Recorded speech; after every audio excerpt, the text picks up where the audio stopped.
You are listening on Garden Story. If you enjoy it, please like, comment, and subscribe. Wishing you happy listening. One morning I woke up and found myself back to 1 month before my wedding with Marcus Liu. I hardly needed to think about it. I immediately called off the engagement with him. Simply because in my previous life, after I became pregnant, he and his first love, Diana Chen, both applied to be transferred to the Northwest region together. They lived in the Northwest, calling each other husband and wife in front of outsiders, going everywhere hand in hand, traveling together across the entire country.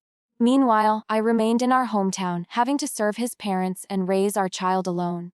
When I was dying, he despised me for being sickly and diseased, considering caring for me a troublesome burden. Even our son, whom I had raised with my own hands, blamed me for making him miss Diana's birthday celebration. I was so furious that I coughed up blood. My body convulsed violently, then gradually calmed down with my final breath. Did Mother do this on purpose?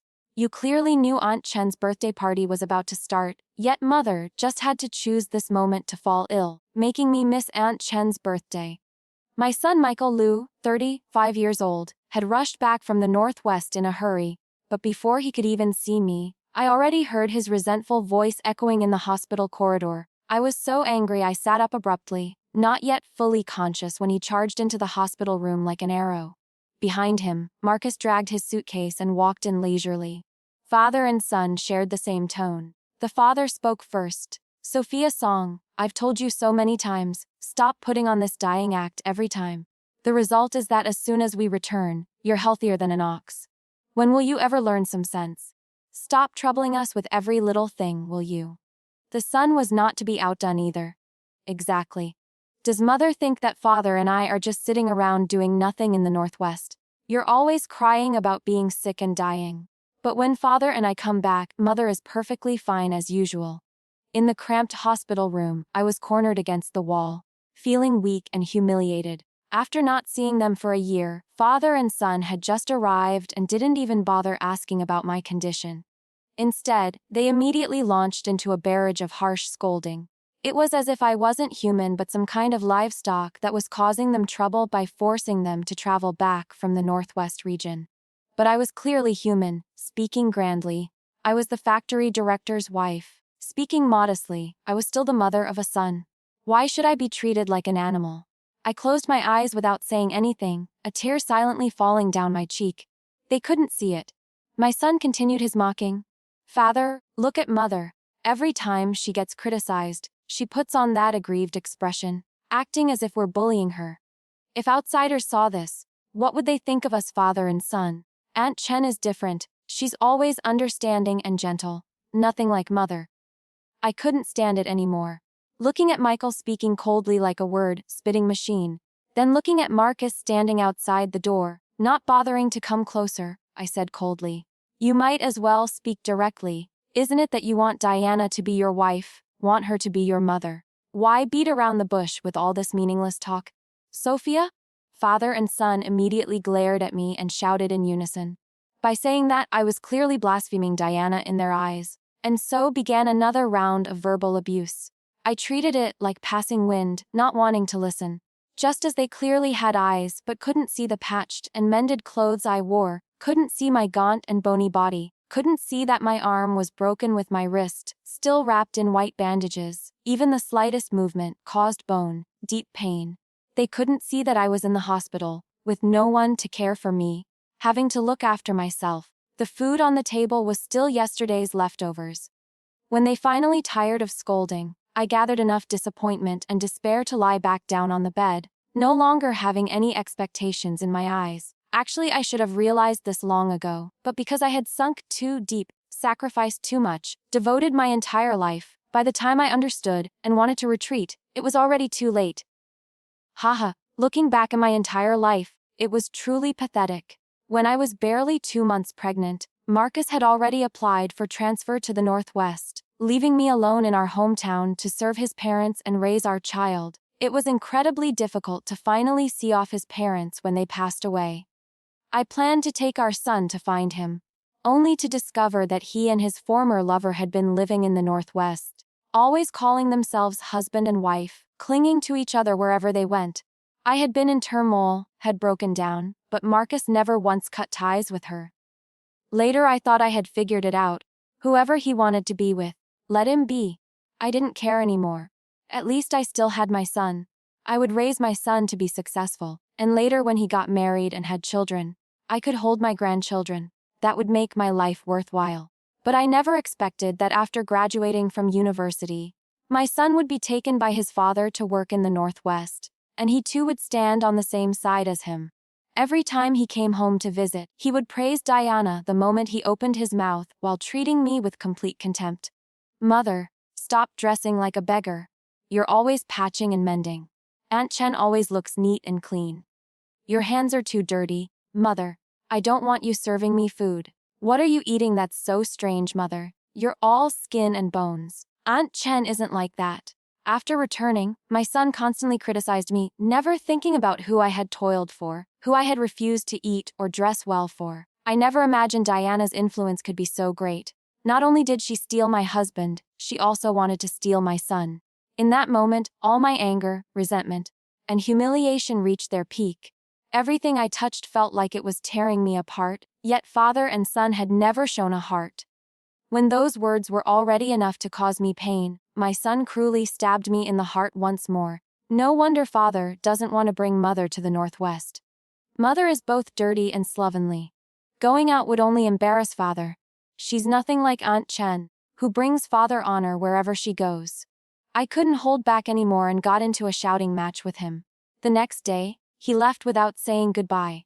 We hadn't contacted each other for over 2 years. If it wasn't for this time when I was seriously ill and needed surgery, requiring their signatures, I wouldn't have called them back either. I paid no more attention to them, speaking coldly like giving an order. I'm having surgery in 2 days. Sign the papers and then leave immediately. As soon as the words left my mouth, Marcus, having barely heard what I said, immediately blurted out, "Can't you stop causing trouble? Diana is just my friend. You always talk like this and make others misunderstand." Suddenly, his words choked off, his face showing shock as he stared intently at me. "What did you just say? You're sick and need surgery. What illness is so serious?" The man was already over 55, with angular features. Having passed his youth, he now had an added maturity and stability. Now he was the factory director, just standing there without saying a word. His authoritative presence naturally emanated. The 5 years seemed to have left no trace on his face. Unlike me, who from working day and night at only 50 looked as aged as a 90-year-old woman, Marcus quickly looked through my medical records, his thick eyebrows suddenly furrowing tightly. But in there, how much of this was genuine concern, I no longer cared. My son also picked up the medical records to read, his previously rigid demeanor gradually softening, with a hint of worry flashing in his eyes. "Mother, what did the doctor say? I'm tired and want to sleep." I turned over and lay down, tears at the corners of my eyes falling silently. Father and son sat in the hospital room for a while, thinking I was asleep, so they got up to leave. But before they could exit the door, my son had already said to him, "Father, why does mother hate Aunt Chen so much? About my wedding, let's not tell mother anymore." Marcus immediately replied, "Of course, we never intended to let her attend the wedding anyway." My son's voice suddenly lowered. "What if mother finds out later that I'm marrying Aunt Chen's daughter? Will mother cause trouble? Then just don't let mother know?" "Father, what did you just say?" I shot up like a spring, glaring at them. "What did you just say? Who are you marrying? Are you marrying Diana's daughter or not?" Before Marcus could speak, my son had already taken over. "That's right, next month is our wedding day. The wedding will be held in the Northwest. We father and son have discussed it." I absolutely disagree. I used almost all my strength to shout, "I absolutely will not allow you to marry that homewrecker's daughter." My son flew into a rage, his eyes wide and fierce, with a cold look I had never seen before. "Mother, this is an age of free marriage. My affairs are not for you to interfere with. And let me say this again, Aunt Chen and father are just pure friends with sincere affection. Nothing dirty like what mother thinks. If I hear mother say such things again, then when mother grows old, I will not support you." Marcus didn't stop him at all. Clearly, he thought the same way. I was so angry I could barely breathe, spitting out a mouthful of blood, my body writhing in pain as I rolled on the bed. Father and son were scared pale, hurriedly calling for doctors and nurses. But before anyone could arrive, I had already stopped breathing. They stood motionless for a long time, and I thought my death had awakened some conscience in them. But actually, what they were thinking was just that since I was dead, our son's wedding would have to be postponed. What were father and son if not animals? I was not resigned to this. Truly not resigned. If there was a next life, I would never marry Marcus again, never live such a life. I would not foolishly endure any more but would ruthlessly take revenge. Unexpectedly, heaven heard my heart and let me live again, returning me to 1 month before my wedding with Marcus. I was sitting by the window, looking in the mirror at my 20-year-old self, full features, fair and rosy skin, naturally red lips, not the kind of beauty that would take one's breath away at first sight, but a face that everyone in the neighborhood would praise as having a blessed appearance. I was dazed for a moment before realizing I had returned to May 9, 1980. At that time, there was exactly 1 month left until my wedding with Marcus. I rushed out of the courtyard like flying, going to the factory to find Director Xiao to get back the marriage approval document that Marcus had submitted. Marcus just came to tell me that you two are getting married next month, but now you've rushed over to ask for it back. What's wrong, Comrade Song? Hasn't Comrade Lu passed your test yet? Director Xiao was a bit confused but still gave me the document. I was breathing heavily, hurriedly making up an excuse. No, it's because my grandmother in the countryside said this date isn't good. She wants to look at the calendar again. My parents had been steel smelting workers, but both died in an accident. My only relative was my grandmother in the countryside farming. Director Xiao, hearing it was the old lady's opinion, didn't dare say much, just told me to go back and negotiate properly before deciding. After all, a daughter's marriage is a lifelong matter that can't be taken lightly. I thanked him and walked out of the office, immediately tearing up the document and throwing it into the ditch. The paper pieces floated away with the water current, and I walked across to the medical station opposite the factory to find Aunt Zhang. Aunt Zhang, last time you said next month you'd take me to the secret medical research base. I agree. Aunt Zhang had just finished taking a pulse and prescribing medicine. Seeing me enter and hearing this, she paused for a moment before reacting. She was happy but quickly became troubled. But isn't next month when you're marrying Comrade Lu? How can you go? Not getting married anymore. I've called off the engagement. Aunt Zhang was startled. What? I looked straight into her eyes with unprecedented determination. Aunt Zhang, Marcus is not a good person. I don't need him anymore. Seeing that I wasn't joking, she nodded. If you don't need him, then forget it. You deserve someone better. Later I'll ask my superiors to let you go with me. Only then did I breathe a sigh of relief. Aunt Zhang was my mother's best friend, because she was obsessed with medical research. She missed her chance at marriage and ultimately never married. She loved me like her own daughter. Last time when I said I would marry Marcus, she had advised that women in this life already face many disadvantages, at least learn a skill for self-protection before getting married. Only then would I have enough capability to face any changes. At that time, I didn't listen and even left in anger, thinking she would no longer care about me. I never expected she harbored no resentment and still kept that precious study opportunity for me. Looking at her, my heart overflowed with gratitude. Aunt Zhang, I won't disappoint you. After leaving the medical station, I went to my workplace, a clerical job at the factory. This was a position the factory arranged for me after my parents died. The work wasn't much, and the salary was decent. But in my previous life, less than 2 months after marrying Marcus, I was already pregnant. He claimed he was afraid the work would be too strenuous for me, and told me to quit and rest at home for the pregnancy. But not long after, he applied for transfer to a factory in the Northwest, abandoning me with my pregnant belly in the South.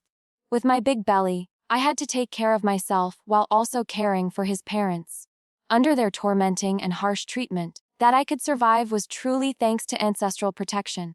This afternoon at 5 o'clock, after work I went home, took my meat coupons to the market to buy a carp, 2 pieces of tofu, some pork ribs, and a bunch of green vegetables. I planned to make fish soup, tofu, stir, fried ribs, and salt and pepper to nourish myself. As soon as I entered the workers' housing complex, I immediately ran into Marcus's parents who were preparing to go out. My gaze dropped, silently cursing my bad luck. The leadership, seeing that Marcus and I were engaged, arranged for us to live in the same housing complex, different rooms, but convenient for caring for each other. But the day after I moved in, Marcus immediately brought his parents from the countryside to live with him. Sophia, I'm working overtime tonight and don't have time to take care of my parents. Since you get off work early, please cook an extra meal for them. My parents are easy going and not picky at all. But from the first time I saw them, I knew they weren't the type who were easy to live with. Sure enough, my guess was right. Every time I came home from work, they didn't see me in their eyes, only stared at the bag of food I was carrying. If there was meat, they'd smile broadly. If there was no meat, they'd make sarcastic and mocking remarks. They said I was stingy before even marrying. And after marriage, wouldn't they have to go begging on the streets? They spoke louder and louder, causing the entire housing complex to come out and watch. In my previous life, I was thin-skinned and, thinking they were Marcus's parents, didn't dare argue back.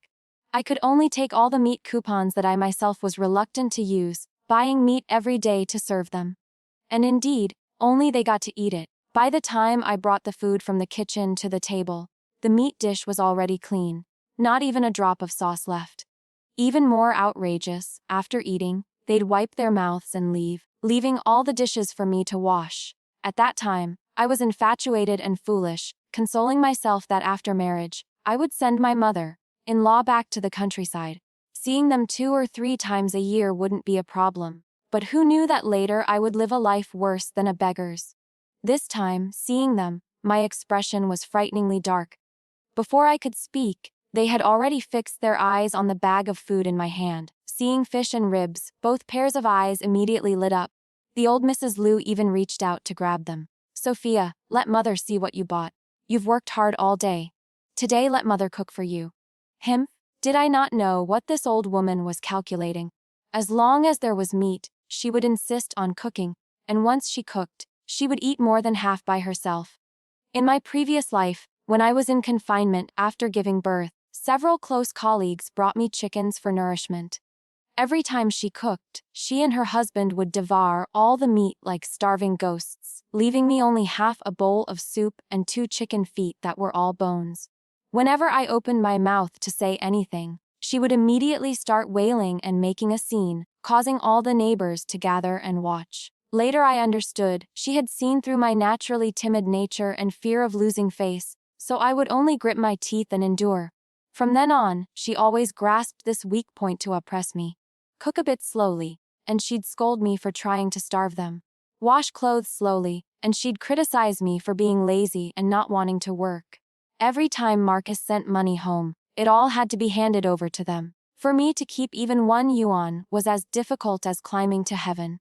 When the grandson cried and fussed, they wouldn't help comfort him, but would scold me for not knowing how to raise children. I often had to hold the child while doing all the housework and serving them.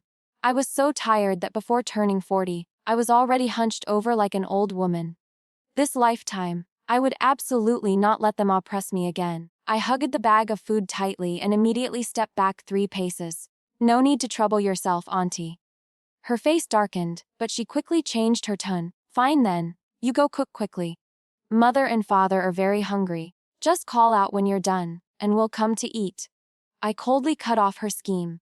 This is food I bought with my own coupons. When I cook it later, there won't be portions for you too. If you want to eat, go buy your own. Both of them froze, taking a moment to react. Immediately, the old man squinted his eyes with a fierce glint, sizing me up. The old woman reverted to her old trick, putting on the familiar drama and wailing loudly. Oh heavens, my fate is so bitter. My daughter-in-law, to be already despises me like this before marriage. How will I live in the future? Her voice echoed throughout the courtyard, and residents in the housing complex immediately opened their windows to watch the excitement. In my previous life, whenever I encountered such scenes, I would remain silent and let her say whatever she wanted, not daring to argue back. So before long I was labeled as someone who mistreated her parents-in-law. Gradually, no one wanted to associate with me. But this time, I raised my voice and fought back directly. You keep forcing me to serve you. But have I married your son yet?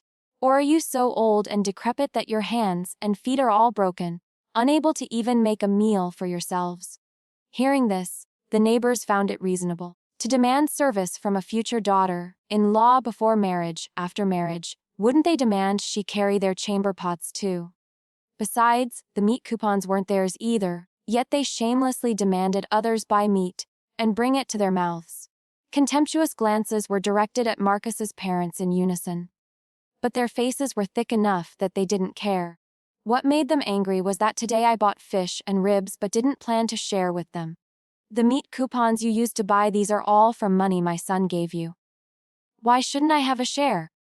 Hand over the meat now, or I won't let this go. She reached out to snatch it. I immediately dodged to the side. She missed and fell flat on the ground. Oh my God, it hurts so much, she wailed. Wife, are you all right? The old man rushed over, seemingly to help his wife up, but his hand unexpectedly grabbed for my bag of food. How despicable.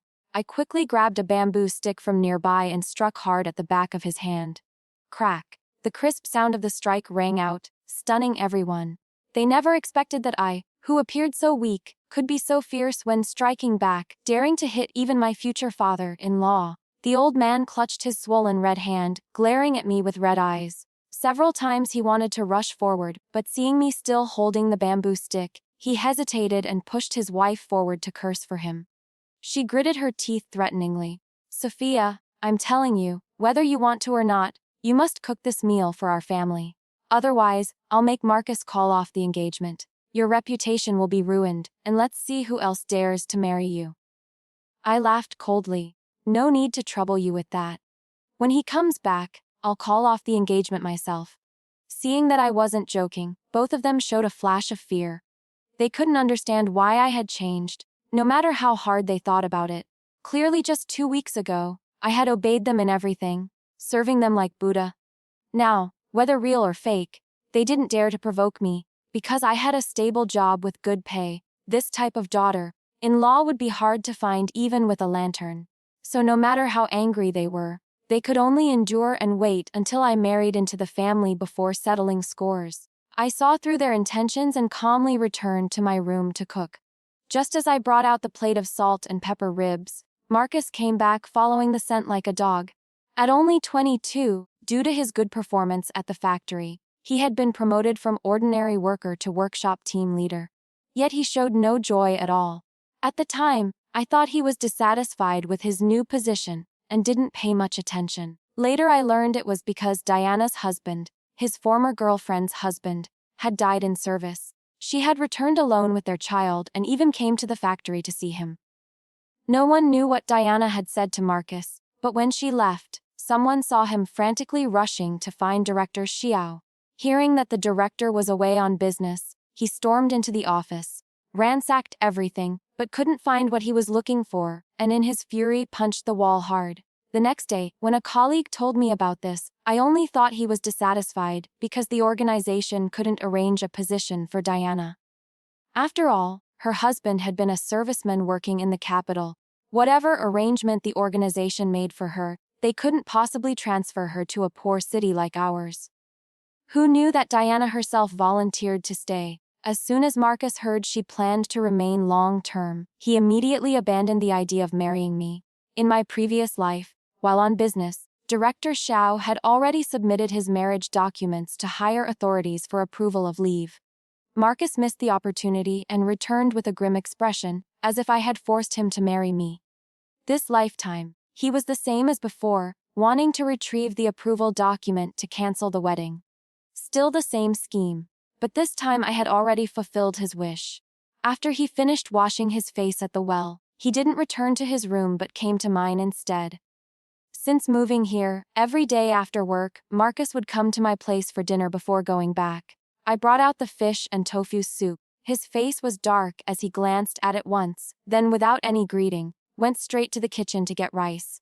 I glanced over and saw he only took one bowl for himself, not bothering to take an extra one for me. I cursed myself, in my previous life, just how blind had I been to fall for such a selfish man, who only knew how to make empty promises. He brought out his rice and was about to eat when I immediately knocked the chopsticks from his hands, saying coldly, "You'll have to go hungry.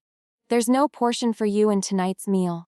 His face darkened, and before he could explode, I decisively said, "I've already retrieved the marriage approval document. We're not getting married. His head shot up, unable to hide his joy in his eyes, as if wanting to confirm whether I really meant what I said. But very quickly, he pretended to be lovesick, his voice full of deep emotion. Sophia? What are you saying? Did I do something not good enough to make you all? I don't want to listen anymore. I immediately interrupted. We're simply incompatible. I've also agreed with Aunt Zhang that next month I'll go with her to do medical research. I won't be back for a year. I calmly finished speaking, then picked up my bowl and started eating, quickly putting the meat and fish in my mouth. This was bought with my meat coupons. I absolutely couldn't let him take any advantage. Marcus maintained his previous posture, as if unable to accept being abandoned by me, but the joy gradually spreading across his face had already betrayed his true feelings. Indeed, he was the ultimate scum. Even when I had said this much, he still had the nerve to say, Sophia, a year isn't that long. I can wait for you. No need. I think we're incompatible anyway. Better to break up sooner. Marcus and I had gotten to know each other through a mutual friend's introduction. At the time, we both thought it wasn't bad, so we decided to get to know each other better. We had been together for 2 years, and he wasn't a difficult person to live with. Sometimes when I worked late overtime, he would cook and wait for me. When it rained, he would bring an umbrella. When I was sick, he would buy medicine. During holidays, he would also give me meat coupons to buy extra delicacies and would give me clothes. Because of this, after 2 years together, I had truly fallen in love with him. At the time, I thought he felt the same way. But later I learned that it was only because Diana had married someone else that he thought marrying anyone would do. That's why after we married, he despised me, treating me with cold indifference and disgust. Sometimes I also thought of saying to him, "Fine, you wait for me." Then watch his face go from radiant joy to crumbling into a twisted mess. But this time, I wanted even more to see if I wasn't blocking the way, and he and Diana got their wish early, would they truly be happy in the end? Marcus looked at me, still wanting to say more when his parents came out carrying bowls and chopsticks from inside. I quickly drove him away. You go now. I still need to find Aunt Zhang for something. Before his parents could enter, I swiftly put away all the food on the table into the cabinet. Even the bowl and chopsticks in his hands, I snatched away and put them away, leaving him staring in shock. I turned my face away, losing patience. You and your parents aren't planning to be so thick-skinned as to fight with me over this bit of food, are you? He looked at me as if seeing a ghost, unable to believe I could turn face so quickly. Even if we're breaking up, you don't need to be so heartless as to turn your back on people like this. I replied coldly. Very necessary. You and your parents get out of here quickly. Don't bring your bad luck to me. Sophia Song. Marcus stood up, his eyes red with fury. Watch your words carefully. What's wrong with my parents? Do you need to insult 2 elderly people like this? In my previous life, because I loved him, every time he called me by my full name like this, I would quickly soften and not dare say another word. But this lifetime, I raised my head to meet his gaze directly, showing no fear at all. Are you leaving or not? If not, I'll get the broom and sweep you out. Just as the words left my mouth, his parents arrived at the door. The old Mrs. Liu grabbed the broom leaning in the corner, shouted shrilly, then charged at me. You little wretch, how dare you speak so rudely to my son? Let me see if I won't slap you.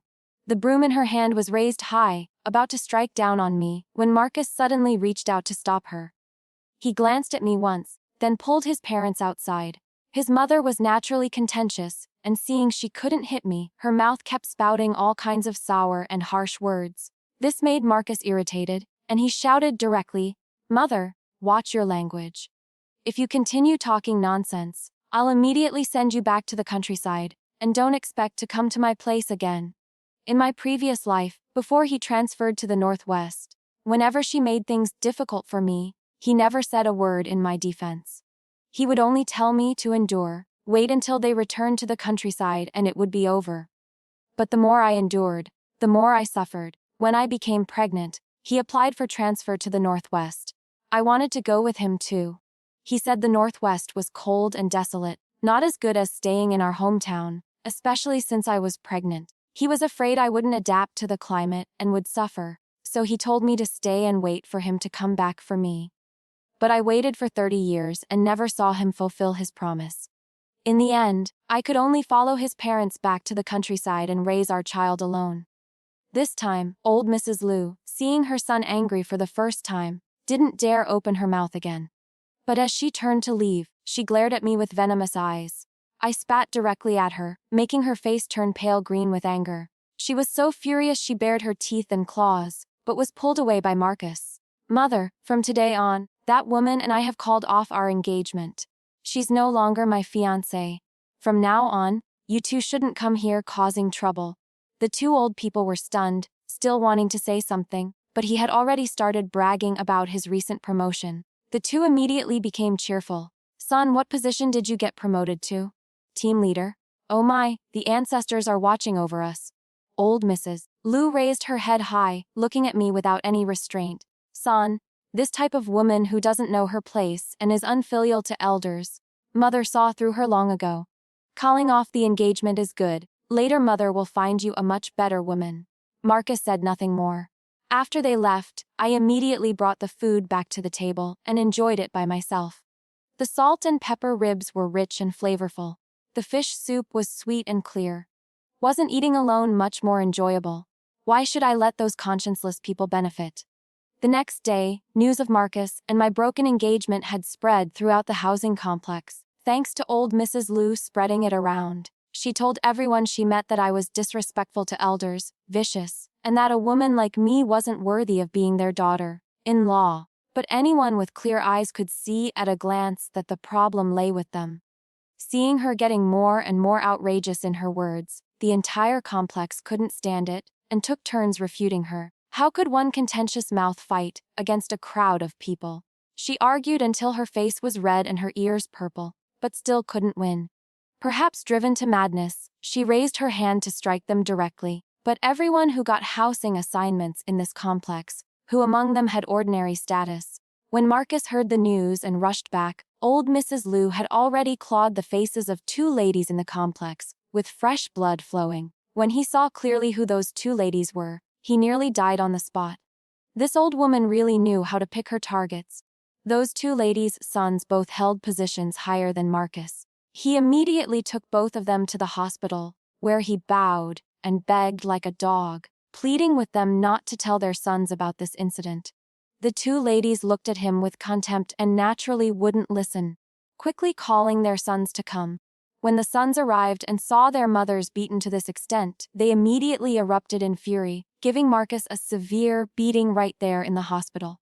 He bowed his head like a grandson, not daring to utter half a word of protest. The impact of this incident was enormous. He was immediately demoted back to being an ordinary worker. For several years now, if he wanted to get promoted again, there was probably no hope. After returning from the hospital, Marcus also angrily scolded his parents like scolding children. Yet the two elders didn't think they were wrong and remained stubborn, saying everything they did was for his own good. They wanted to push all the blame onto me, thinking this way wouldn't damage his reputation. Marcus couldn't stand it anymore and decided to send his parents back to the countryside. They refused and even smashed all the pots and pans in the house. He was so angry he left home entirely. For several days straight, he didn't return. His parents were just country folk who were illiterate. In the village, they were used to being domineering, and no one dared to provoke them. Coming to the city, they still thought they could continue living that way. But now with Marcus resolutely not returning, they were panicked. They had no idea where to find him. Everyone in the housing complex had been offended by them. Whenever they knocked on doors, people would immediately lock them tight, even threatening to call the police. Only now did they begin to fear, but their minds turned to me. I was no longer the easy target I used to be. As long as they dared show their faces at my door, I would immediately grab a broom and strike without hesitation. The old Mr. Liu had already tasted this once and was very afraid, quickly pulling his wife away to try elsewhere. It wasn't until half a month later that Marcus finally returned. Coming with him were Diana and her 3-year-old daughter Lily. Perhaps after Marcus left home, his parents had learned to be afraid. This time, when he brought up marrying Diana, they didn't dare say anything. Only I understood clearly, it wasn't that they didn't dare speak. They were just waiting until Diana truly entered the door before slowly making their move. The difference was that with Marcus backing her up, they might not necessarily dare to act up. These things were told to me by Mrs. Liu, our neighbor. In the entire housing complex, she was the one who defended me the most. That vixen has nothing but big breasts. I don't understand what Comrade Liu sees in her. I smiled faintly. Perhaps it's precisely because besides big breasts she has nothing else that he likes her. Mrs. Liu was stunned for a moment, then continued cursing Diana. She refused to listen to my explanations, always believing that it was Diana's interference that caused Marcus and me to break up.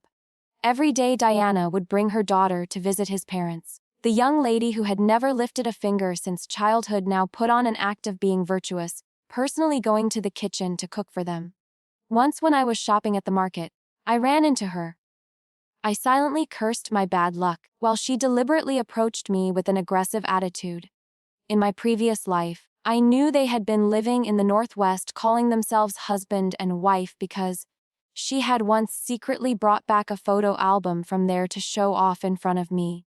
A thick album starting from the year he transferred to the Northwest, recording every step of their journey together, having traveled almost everywhere in the country.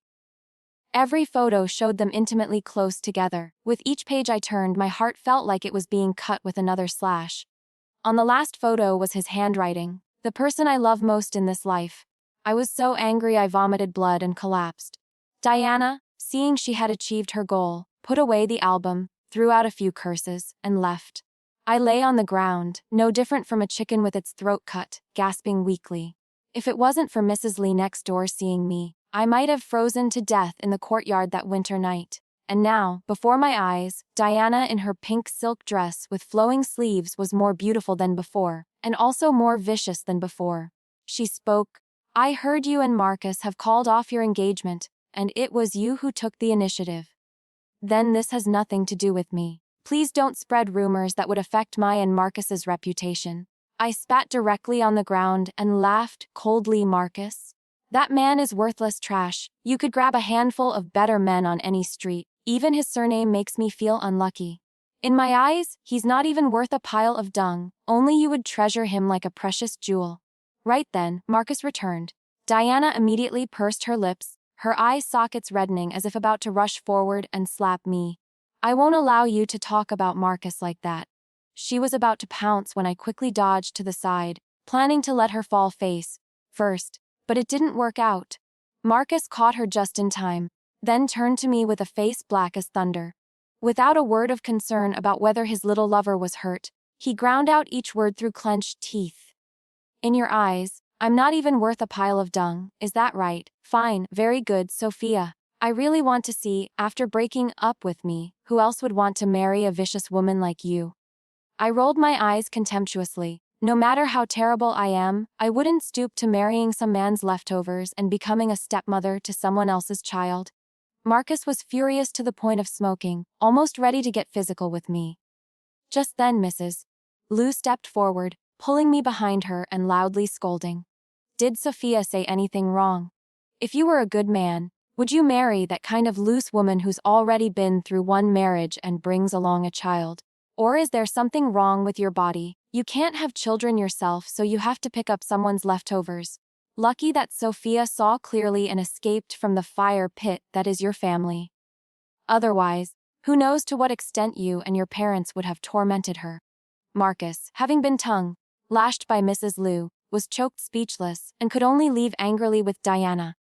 I then quickly went outside to find Director Xiao. Didn't Diana say I was damaging her and Marcus's reputation? If I didn't take this opportunity, when would I? I added fuel to the fire, telling Director Xiao that they had been secretly having relations while still engaged to me. At this time, discipline regarding such matters was stricter than ever. Sure enough, the next day, the factory's higher-ups immediately sent people to Marcus's house to investigate.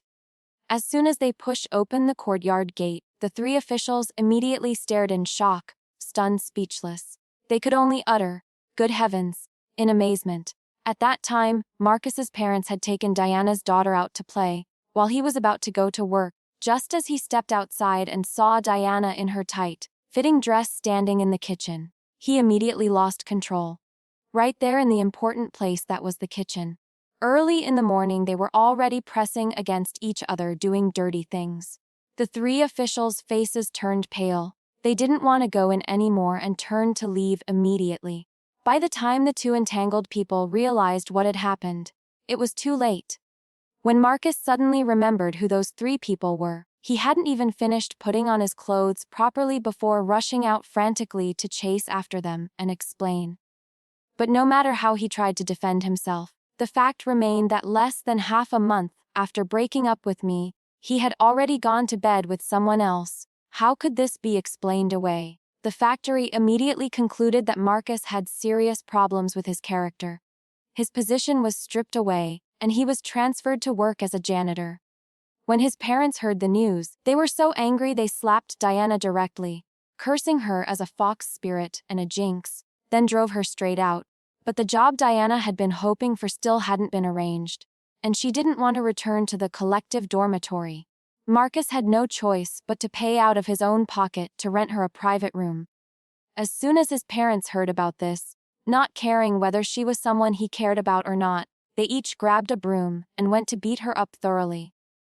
When Marcus arrived, he only saw Diana lying on the ground with her face battered and bruised. He was furious like a mad lion, scolding his parents harshly, then that very night took them back to the countryside, declaring he was cutting off relations with them forever. After that, Diana and her daughter were brought back to the housing complex by Marcus. Since the factory had sent people to investigate, he seemed to have given up. No need for marriage ceremonies or rituals. He directly moved in to live with her. One person handled outside affairs, one handled inside. On the surface, it seemed to bring some peace to the housing complex. But before long, chaos erupted again, almost leading to murder. Once a man loses his job, he's no different from a useless person. The first time I met Diana, just from those cold, phoenix-like eyes, I knew she wasn't the type to be content with her lot. Sure enough, my guess was right. That day when Marcus went out to work, she still couldn't control her loose behavior and brought a strange man into the house. Before long, sounds that made people blush and hearts race came from the room. "Baby, tell me, is Marcus better to you or am I?" "Of course it's you." "Really?" "Naturally. Marcus is so boring. If it wasn't for his bit of money, I would have kicked him away long ago." By coincidence, Marcus had forgotten some documents and returned home to get them.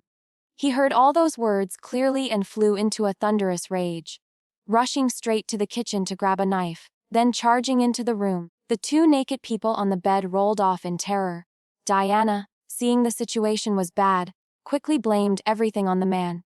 Marcus immediately kicked her flying, then swung the knife down at the man's vital parts. A scream pierced the air, and the man fainted on the spot. Diana trembled all over, her entire body going limp. Marcus approached her with the knife. Just then, three figures burst in, quickly subduing him and taking him to the police station. With the charge of intentional assault, and the man she had adultery with being someone of high status. While waiting for trial, Marcus was beaten daily by other prisoners, living more dead than alive. On the day of the actual court hearing, he was beaten to death before even stepping onto the defendant's stand. When his parents heard the news and came to collect his body, their hair had turned completely white, their backs bent, totally broken in spirit. Diana, seeing she could no longer stay there, took her daughter and boarded a train to leave. Somehow both of them mysteriously disappeared on that train journey. No one knew their whereabouts. It wasn't until 3 years later that people discovered Diana's body at the border, learning she had been sold into trafficking. Her daughter remains missing to this day. From then on, I devoted myself wholeheartedly to following Aunt Zhang in medical research, no longer paying attention to these matters. Later I became the director of a hospital. With work so busy there was no energy left to worry about outside affairs. My life had turned to a new page, but who could have known that fate would play such a cruel joke, letting me experience that hellish marriage and suffering. Only now, looking back on everything with the wisdom of hindsight, do I understand that the choices we make shape our destiny. In my previous life, I was too naive, too trusting, too willing to sacrifice everything for love. I gave up my career, my independence, my dignity, all for a man who never truly valued me. But this time will be different. This time I choose myself, my future, my freedom. I will not repeat the mistakes of my past life. I will not be that foolish woman who gave everything and received nothing in return. As I sit here in my 20-year-old body, with my whole life ahead of me, I feel a strength I never knew I possessed. The pain of my previous life has not broken me. It has forged me into someone stronger, wiser, more determined. I will build a life worth living, on my own terms. And as for Marcus and Diana, let them have each other. Let them discover what I already know. That a relationship built on betrayal and deception can only end in destruction. My story is just beginning, and this time, I will be the one writing the ending. But who could have imagined that fate would bring such an unexpected twist? Even with all my knowledge of what was to come, I couldn't predict every detail. Life has a way of surprising us, even when we think we've seen it all. The future I had lived through was dark and painful, but this second chance gave me hope. Hope that I could change not just my own destiny, but perhaps save others from the pain I had endured. The road ahead was uncertain, but for the first time in both my lives, I felt truly free. Free to choose, free to fight, free to become the woman I was always meant to be. The morning sun streamed through my window as I prepared for the new day, the new life that awaited me.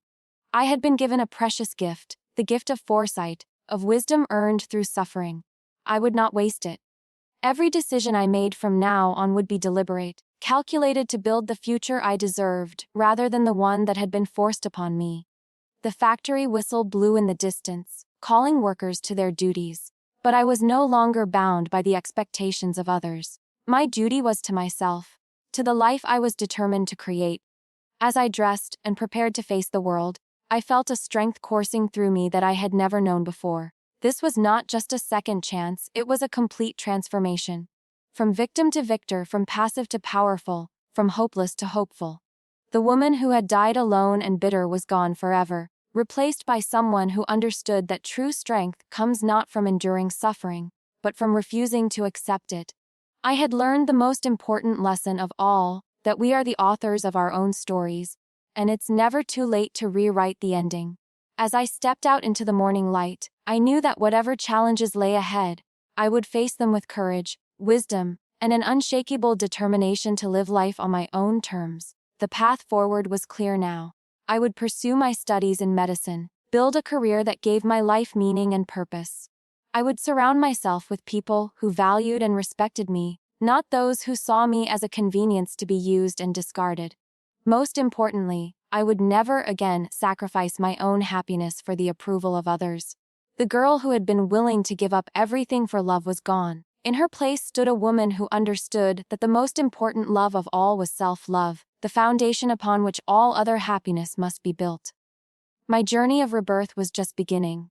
My life had truly begun anew. True strength lies not in enduring endless sacrifice for others' approval, but in recognizing your own worth and refusing to accept mistreatment.